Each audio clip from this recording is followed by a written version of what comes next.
ಸ್ನೇಹಿತರೆ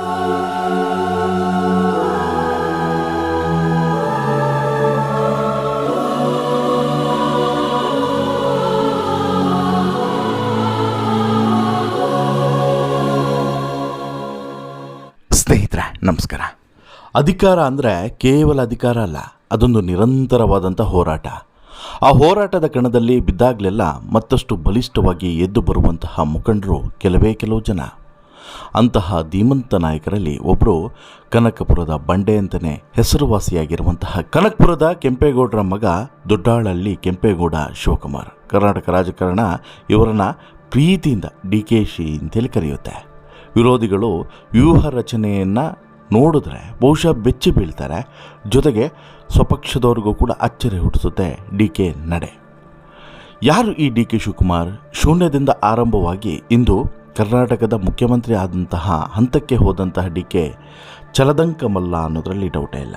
ಮುಖ್ಯಮಂತ್ರಿ ಆಗಬೇಕು ಅನ್ನುವಂಥ ಒಂದೇ ಒಂದು ಪಟ್ಟನ್ನು ಹಿಡಿದು ಬಂದಂಥ DK ಶಿವಕುಮಾರ್ ಈಗ ಕೊನೆಗೂ ಕೂಡ ಮುಖ್ಯಮಂತ್ರಿ ಆಗ್ತಾ ಇದ್ದಾರೆ.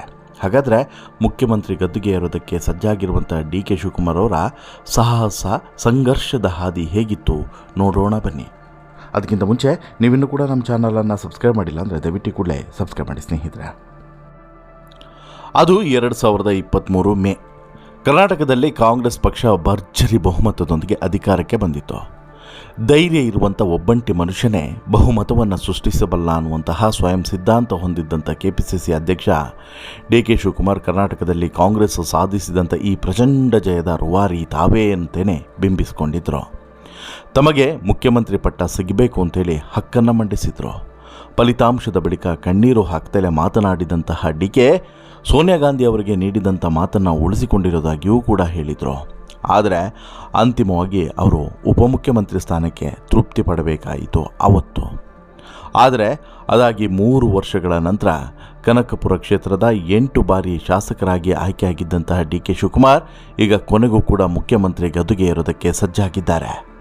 ಯಾವುದೇ ರಾಜಕೀಯ ಸವಾಲುಗಳಿಗೆ ಬಗ್ಗದಂತಹ ಗಟ್ಟಿ ಗುಂಡಿಗೆಯ ಈ ಸಿಡಿಗುಂಡು ಈಗ ಕೊನೆಗೂ ಕೂಡ ಕರ್ನಾಟಕದ ಮುಖ್ಯಮಂತ್ರಿಯಾಗಿ ಅಧಿಕಾರವನ್ನೇರುವಂತಹ ಕ್ಷಣ ಹತ್ತಿರ ಬಂದಿದೆ. ಎಲ್ಲ ಸವಾಲುಗಳನ್ನು ಮೆಟ್ಟಿ ನಿಂತು ಎದುರಿಸುವಂತಹ ಗೆಲ್ಲುವಂತಹ ಛಲದಿಂದ ಬಂಡೆ ಅಂತಲೇ ಪ್ರಖ್ಯಾತಿ ಹೊಂದಿದಂಥ 64 ವರ್ಷದ DK ಶಿವಕುಮಾರ್ ಅವರಿಗೆ ಈ ಕಾಯುವಿಕೆಯ ಹಾದಿ ಅತ್ಯಂತ ಕಠಿಣವಾಗಿತ್ತು ಅಂತ ಹೇಳಿದ್ರೆ ನಾವು ನಂಬಲೇಬೇಕು.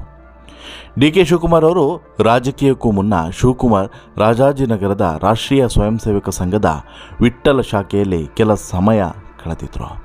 1985ರಲ್ಲಿ ಅವರು ಮೊದಲ ಬಾರಿಗೆ ವಿಧಾನಸಭೆ ಚುನಾವಣೆ ಕಣಕ್ಕೆ ಇಳಿಯುವ ಮುನ್ನ ಕಾಂಗ್ರೆಸ್ ಬೆಂಬಲಿತ NSUA ಅವರಿಗೆ ವಿದ್ಯಾರ್ಥಿ ಸಂಘಟನೆಯ ಚುನಾವಣೆಯ ಟಿಕೆಟನ್ನು ನಿರಾಕರಿಸಿತ್ತು.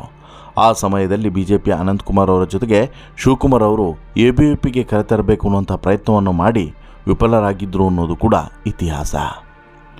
1979 ದೇವರಾಜು ಅರಸು ಮತ್ತು ಅವರ ಬೆಂಬಲಿಗರು ಕಾಂಗ್ರೆಸ್ಸನ್ನು ತೊರೆದ ನಂತರ 1980ರ ದಶಕದಲ್ಲಿ ವಿದ್ಯಾರ್ಥಿ ನಾಯಕರಾಗಿದ್ದಂಥ ಶಿವಕುಮಾರ್ ಅವರಿಗೆ ಕಾಂಗ್ರೆಸ್ನಲ್ಲಿ ಬೆಳೆಯುವುದಕ್ಕೆ ದೊಡ್ಡ ಅವಕಾಶ ಸಿಕ್ತು. 1985ರಲ್ಲಿ ಸಾತನೂರು ಕ್ಷೇತ್ರದಿಂದ HD ದೇವೇಗೌಡರ ವಿರುದ್ಧ ಮೊದಲ ವಿಧಾನಸಭೆ ಚುನಾವಣೆ ಎದುರಿಸಿ ಸೋಲ್ತಾರೆ. ಮೊದಲ ಚುನಾವಣೆಯಲ್ಲೇ ಸೋಲ್ತಾರೆ. ಇದಕ್ಕೂ ಮುನ್ನ ಇದೇ DK ಶಿವಕುಮಾರ್ ಅವರು ಸಾಕಷ್ಟು ವಿವಾದಗಳನ್ನು ಕೂಡ ಮೈ ಮೇಲೆ ಎಳೆದುಕೊಂಡಿದ್ದರು. ಒಂದಷ್ಟು ರೌಡಿ ಶೀಟರ್ಗಳ ಜೊತೆಗೂ ಕೂಡ DK ಶಿವಕುಮಾರ್ ಲಿಂಕನ್ನು ಹೊಂದಿದ್ದಾರೆ ಅನ್ನುವಂಥ ಆರೋಪ ಕೇಳಿ ಬಂದಿತ್ತು.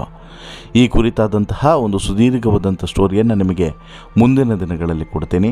ಅದಕ್ಕೋಸ್ಕರ ತಪ್ಪದೆ ನಿರೀಕ್ಷೆಯನ್ನು ಮಾಡ್ತೀರಿ. DK ಶಿವಕುಮಾರ್ ಅವರ ಮತ್ತೊಂದು ಮುಖವನ್ನು ಕೂಡ ನಿಮಗೆ ಪರಿಚಯ ಮಾಡಿಸೋಣ.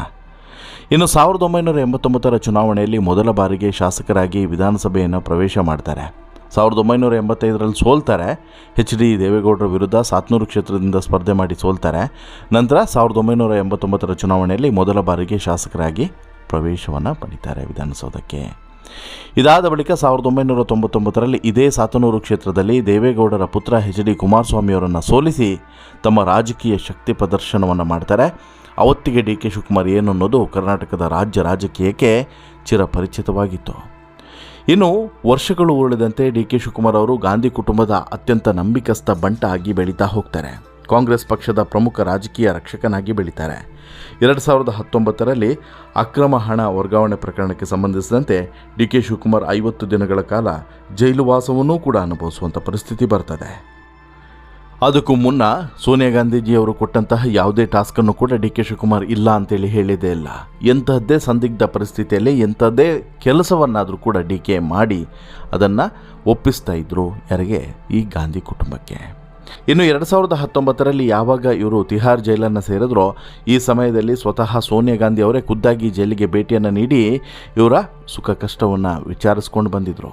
ಪಕ್ಷ ನಿಮ್ಮೊಂದಿಗೆ ಇರುತ್ತೆ ಅಂತೇಳಿ ಧೈರ್ಯವನ್ನು ತುಂಬಿದ್ರು. ಇದನ್ನು ಶಿವಕುಮಾರ್ ಇಂದಿಗೂ ಕೂಡ ಕೃತಜ್ಞತೆಯಿಂದ ಸ್ಮರಿಸ್ತಾರೆ. 2020ರ ಮಾರ್ಚ್ನಿಂದ ಕರ್ನಾಟಕ ಕಾಂಗ್ರೆಸ್ ಅಧ್ಯಕ್ಷರಾಗಿ ನೇಮಕಗೊಂಡಂತಹ ಡಿ ಕೆ ಅತ್ಯಂತ ಆಕ್ರಮಣಕಾರಿಯಾಗಿ ಪಕ್ಷ ಸಂಘಟನೆಯನ್ನು ಮಾಡ್ತಾರೆ.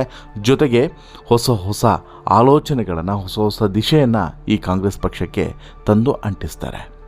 ಪಕ್ಷಕ್ಕೆ ಸಂಕಷ್ಟ ಎದುರಾದಂತಹ ಸಂದರ್ಭದಲ್ಲಿ ರಕ್ಷಕನಾಗಿ ನಿಲ್ಲುವುದರ ಮೂಲಕ D K Shivakumar trouble shooter ಅಂತಲೇ ಹೆಸರಾದವರು. 2002ರಲ್ಲಿ ಮಹಾರಾಷ್ಟ್ರದ ಅಂದಿನ ಸಿಎಂ ವಿಲಾಸರಾವ್ ದೇಶ್ಮುಖ್ ತಮ್ಮ ಶಾಸಕರನ್ನು ಆಪರೇಷನ್ ಕಮಲದಿಂದ ರಕ್ಷಿಸೋದಕ್ಕೆ ಅಂದಿನ ಕರ್ನಾಟಕದ ಸಿಎಂ ಎಸ್.ಎಂ. ಕೃಷ್ಣ ಅವರ ನೆರವನ್ನು ಕೋರಿದರು. ಆಗ ಶಿವಕುಮಾರ್ ಬಿಡದಿಯ ಈಗಲ್ಟನ್ ರೆಸಾರ್ಟ್ನಲ್ಲಿ ಮಹಾರಾಷ್ಟ್ರದ MLAಗಳಿಗೆ ರಕ್ಷಣೆಯನ್ನು ಕೊಟ್ಟಿದ್ದರು. ಅದೇ ರೀತಿ 2017ರಲ್ಲಿ ಗುಜರಾತ್ನ 44 ಶಾಸಕರನ್ನು, 2018ರಲ್ಲಿ ವಿಧಾನಸಭೆ ಚುನಾವಣೆಯ ನಂತರ ಕಾಂಗ್ರೆಸ್ JDS ಮೈತ್ರಿಕೂಟದ ಶಾಸಕರನ್ನು ಒಗ್ಗೂಡಿಸಿ ರಕ್ಷಿಸುವಲ್ಲಿ ಯಶಸ್ವಿಯಾಗಿದ್ದರು. ಇನ್ನು ಒಕ್ಕಲಿಗ ಸಮುದಾಯದ ಪ್ರಾಬಲ್ಯ ಇರುವಂಥ ಹಳೆ ಮೈಸೂರು ಭಾಗದಲ್ಲಿ ಕಾಂಗ್ರೆಸ್ ಹೆಚ್ಚಿನ ಸ್ಥಾನಗಳನ್ನು ಗೆಲ್ಲುವಂತೆ ಮಾಡೋದ್ರ ಮೂಲಕ ಇದುವರೆಗೆ ಒಕ್ಕಲಿಗರ ಅವಿರೋಧ ನಾಯಕರಾಗಿದ್ದಂಥ ದೇವೇಗೌಡರ ಕುಟುಂಬಕ್ಕೆ ಶಿವಕುಮಾರ್ ಸರಿ ಸಮನಾದಂಥ ಪರ್ಯಾಯ ನಾಯಕರಾಗಿ ಹೊರಹೊಮ್ಮಿದ್ರು. ಇದನ್ನು ಅವರು ಸಹಿಸಿಕೊಂಡಿಲ್ಲ ಇವತ್ತಿಗೂ ಕೂಡ. ಇನ್ನು ರಾಜಕೀಯ ವಿಜ್ಞಾನದಲ್ಲಿ ಸ್ನಾತಕೋತ್ತರ ಪದವಿಯನ್ನು ಪಡೆದಿರುವಂಥ ಶಿವಕುಮಾರ್ ಹಲವಾರು ಶಿಕ್ಷಣ ಸಂಸ್ಥೆಗಳನ್ನು ಮುನ್ನಡೆಸುತ್ತಿದ್ದಾರೆ. ನ್ಯಾಷನಲ್ ಎಜುಕೇಷನ್ ಫೌಂಡೇಶನ್ ಮತ್ತು DKS ಚಾರಿಟೇಬಲ್ ಇನ್ಸ್ಟಿಟ್ಯೂಷನ್ ಟ್ರಸ್ಟ್ನ ಅಧ್ಯಕ್ಷರಾಗಿದ್ದಾರೆ. ತೀವ್ರ ಧಾರ್ಮಿಕ ಮತ್ತು ಆಧ್ಯಾತ್ಮಿಕತೆಯ ಮೇಲೆ ನಂಬಿಕೆಯನ್ನು ಇಟ್ಟಿರುವಂಥ ಶಿವಕುಮಾರ್ ಅವರು ತಮ್ಮ ಯಶಸ್ಸು ಮತ್ತು ಶಕ್ತಿಯ ಮೂಲ ಕಬ್ಬಾಳಮ್ಮ ಮತ್ತು ನೊಣವೇನಕೆರೆಯ ಅಜ್ಜಯ್ಯ ಅಂಥೇಳಿ ಬಹಿರಂಗವಾಗಿಯೂ ಕೂಡ ಹೇಳ್ಕೊಂಡಿದ್ದಾರೆ ಮತ್ತು ಅಲ್ಲಿಗೆ ಸರಿಯಾಗಿ ನಡೆದುಕೊಳ್ತಾ ಇದ್ದಾರೆ. ಇನ್ನೊಂದು ವಿಶೇಷ ಏನಂತ ಹೇಳಿದ್ರೆ, ಶಿವಕುಮಾರ್ ಅವರ ಮೂಲ ಹೆಸರು ಕೆಂಪರಾಜ್. ಡಿ ಕೆ ಶಿವಕುಮಾರ್ ಅನ್ನೋದು ಇವರ ಮೂಲ ಹೆಸರಲ್ಲ. ಇವರು ಹುಟ್ಟಬೇಕು ಅನ್ನುವಂಥ ಕಾರಣಕ್ಕೆ ಅಥವಾ ಒಂದು ಗಂಡು ಮಗು ಬೇಕು ಅನ್ನುವಂಥ ಕಾರಣಕ್ಕೆ ಹರಕೆಯನ್ನು ಹೊತ್ತಿದ್ರು. ಶಿವದಾಲ್ದಪ್ಪನಿಗೆ ಒಂದು ಹರಕೆಯನ್ನು ಹೊತ್ತಿದ್ರು ತಂದೆ ತಾಯಿ. ಹಾಗಾಗಿ ಗಂಡು ಮಗು ಹುಟ್ಟಿದ ನಂತರ ಇವರ ಹೆಸರನ್ನು ಮೊದಲಿಗೆ ಕೆಂಪರಾಜ್ ಅಂತ ಹೇಳಿ ಇಡ್ತಾರೆ. ನಂತರ ಶಿವನಿಗೋಸ್ಕರ ಡಿ ಕೆ ಶಿವಕುಮಾರ್ ಹುಟ್ಟಿದ್ರಿಂದ ಶಿವನ ಹೆಸರನ್ನು ಇಡಬೇಕು ಅನ್ನೋಂಥ ಕಾರಣಕ್ಕೋಸ್ಕರ ಶಿವಕುಮಾರ್ ಅನ್ನೋಂಥ ಮರುನಾಮಕರಣವನ್ನು ಮಾಡ್ತಾರೆ. ಅದು ಯಾವ ಗಳಿಗೆಯಲ್ಲಿ ಶಿವಕುಮಾರ್ ಅನ್ನುವಂಥ ಹೆಸರನ್ನು ಮರುನಾಮಕರಣ ಮಾಡಿದ್ರೋ ಅದಾದ ಬಳಿಕ ಈ ಒಂದು ಹೆಸರು ಇವತ್ತು ರಾಜ್ಯ ರಾಜಕೀಯ ಮಾತ್ರವಲ್ಲದೆ ದೇಶದ ರಾಜಕೀಯದಲ್ಲೂ ಕೂಡ ಗಮನವನ್ನು ಸೆಳೀತಾ ಇದೆ. ಇವತ್ತಿಗೆ ಕರ್ನಾಟಕದ ಮುಖ್ಯಮಂತ್ರಿಯಾಗಿ ಅಧಿಕಾರವನ್ನು ವಹಿಸಿಕೊಳ್ಳುವಂಥ ಹಂತಕ್ಕೂ ಬಂದು ನಿಂತಿದೆ. ಇನ್ನು ಡಿ ಕೆ ಶಿವಕುಮಾರ್ ಅವರಿಗೆ 3 ಜನ ಮಕ್ಕಳು, ಹಾಗೆಯೇ ಪತ್ನಿಯೂ ಕೂಡ ರಾಜಕಾರಣದಲ್ಲಿ, ಹಾಗೆಯೇ ಶಿವಕುಮಾರ್ ಅವರ ವೈಯಕ್ತಿಕ ಜೀವನದಲ್ಲಿ ನಿರಂತರವಾದಂಥ ಬೆಂಬಲವನ್ನು ಕೊಟ್ಕೊಂಡು ಬಂದಿದ್ದಾರೆ. ಸಹೋದರ ಡಿ ಕೆ ಸುರೇಶ್ ಕೂಡ ಇಲ್ಲಿ ಡಿ ಕೆ ಅವರ ಪ್ರತಿಯೊಂದು ಯಶಸ್ಸಿನ ಹಿಂದೆಯೂ ಕೂಡ ಇದ್ದಾರೆ. ಇವರ ಕುಟುಂಬದ ಕುರಿತು ಸಂಪೂರ್ಣ ಪರಿಚಯವನ್ನು ನಿಮಗೆ ಮುಂದಿನ ಸ್ಟೋರಿಯಲ್ಲಿ ಮಾಡಿಸ್ತೀನಿ. ಹಾಗೆಯೇ ಡಿ ಕೆ ಅವರ ಆಸ್ತಿಯಾಗಿರ್ಬೋದು, ಡಿ ಕೆ ಅವರ ಒಂದೊಂದು ಸಾಧನೆಗಳಾಗಿರ್ಬೋದು, ಸವಾಲುಗಳಾಗಿರ್ಬೋದು, ವಿವಾದಗಳಾಗಿರ್ಬೋದು, ಇವುಗಳ ಬಗ್ಗೆಯೂ ಕೂಡ ಮುಂದಿನ ಸ್ಟೋರಿಯಲ್ಲಿ ಮಾಹಿತಿಯನ್ನು ಕೊಡ್ತಾ ಹೋಗ್ತೀನಿ. ಅದಕ್ಕೋಸ್ಕರ ತಪ್ಪದೆ ನಮ್ಮ ಚಾನಲನ್ನು ಸಬ್ಸ್ಕ್ರೈಬ್ ಆಗಿರಿ. ಹಾಗೆಯೇ ಈ ಸ್ಟೋರಿ ಇಷ್ಟ ಆಯಿತು ಅಂತ ಹೇಳಿದ್ರೆ ಲೈಕ್ ಮಾಡಿ, ಶೇರ್ ಮಾಡಿ, ಚಾನಲ್ಗೆ ಸಬ್ಸ್ಕ್ರೈಬ್ ಆಗೋದನ್ನು ಮರಿಬೇಡಿ. ಧನ್ಯವಾದ.